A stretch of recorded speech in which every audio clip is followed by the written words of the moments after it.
Hello everyone. Today, I will show you how to connect your GameSir G7 SE controller to a PS4 or PS5 console. This process requires a compatible adapter, so the first step is to purchase one. Some popular options are the Brookwingman FGC2, which works well with the PS5, or the Mayflash Magic S Ultimate. Once you have the adapter, you can connect the adapter to your console. Plug the adapter into any available USB port on your PS4 or PS5. Make sure it is securely connected. Then, take the USB-A cable that comes with your GameSir G7 SE controller and plug it into the adapter.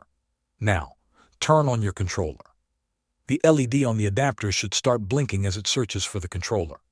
When the connection is successfully established, the LED will turn solid.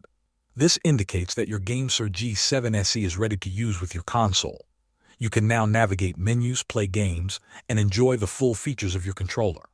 Thanks for watching.